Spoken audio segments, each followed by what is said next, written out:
فضائل نبی نے یہاں پہ بیان کروائے. اب بیعت کی بات ہم کل کریں گے. فضائل نبی نے یہاں پہ بیان کروائے. شعراء سے کہا ہے جاؤ قصیدہ پڑھو. قصیدہ پڑھوایا ہے. جاؤ قصیدہ پڑھو. تاریخ پڑھ کے تو دیکھیں میرے عزیزوں. یہ فضائل، یہ مناقب میرے ہم سن بھائیوں سننے کی عادت ڈالیں. کتابوں میں پڑھیں، تلاش کریں تاکہ عشق بڑھے، محبت میں اضافہ ہو، عرفان میں اضافہ ہو. یہ فضائل بہت، آپ جتنے پڑھتے جائیں، کتابیں پڑھتے جائیں گے، لطف آتا جائے گا کہ ہم جن کو مانتے ہیں وہ عام نہیں ہیں. بہت عظیم شخصیتوں کو ہم مانتے ہیں. یہ سب دشمنی فضائل ہی کی تو تھی.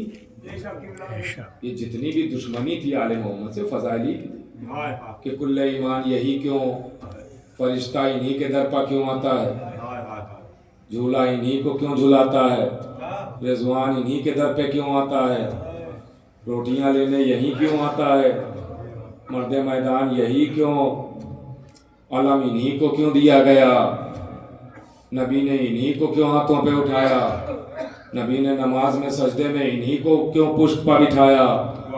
یہ سب فضائل کی ہی دشمنی تھی جو نکالی گئی ہے. یہ فضائل کی دشمنی تھی کہ سارے فضیلتیں انہی کے دامن میں. جیسی فضیلتی تھی ویسے ہی رلا رلا کے میں اکثر یہ جملہ کہتا رہتا ہوں، اور ان مجالس میں بھی کسی مجلس میں نے یہ جملہ کہا تھا کہ آل محمد پر جو مصائب ڈھائے گئے ہیں وہ مصائب نہیں ڈھائے گئے جو ہوتے تھے سب پر، ایجاد کیے گئے جو اس سے پہلے وہ ظلم ہوتے ہی نہیں تھے، وہ آل محمد پر کیے گئے. میرے عزیزوں ختم ہو گئی بات. ذرا سوچے جتنا نبی نے اور آل محمد نے زور دیا ہے وہ ایک چیز پر زور دیا ہے. جانتے ہیں کس چیز پر؟ سب سے زیادہ زور اہل بیت نے جو دیا ہے وہ یہ دیا ہے کہ کبھی کسی یتیم کو نہ ستانا،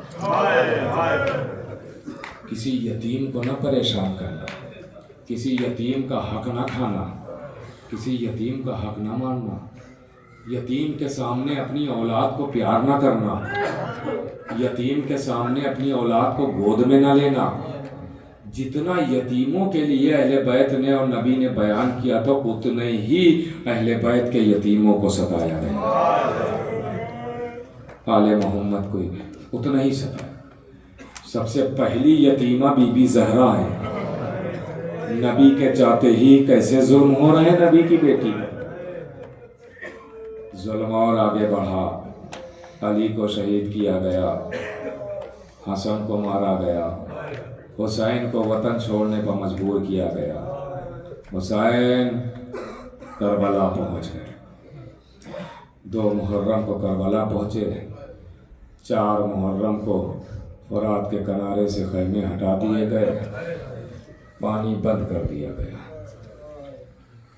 7 محرم آئی. اب خیام حسینی میں ایک دم پانی نہیں ہے. 3 دن کے سب پیاسے. عاشورے کا دن آیا. ایک ایک کر کے مرنے جا رہے ہیں. حسین ایک ایک کا جنازہ اٹھا رہے ہیں، ایک ایک کے لاشیں پر ہو رہے ہیں. اللہ اکبر. عزیزو کبھی غربت کا احساس کیا ہے؟ اگر یہاں مثلا آدھا گھنٹہ مصائب ہوں تو آدھے گھنٹے میں آپ مسلسل رو نہیں سکتے، نہیں رو سکتے. مسلسل رک جائیں گے، آنسو تھم جائیں گے، آپ تھک جائیں گے، خود رک جائیں گے، نہیں رو سکتے. حسین کو سمجھیے صبح سے عصر تک حسین روتے ہی رہے. کبھی جون کا لاشا سینے سے لگا کے روتے، کبھی حبیب کی میت پر آنسو بہاتے ہیں، کبھی حر کے لاشے پر روتے ہیں.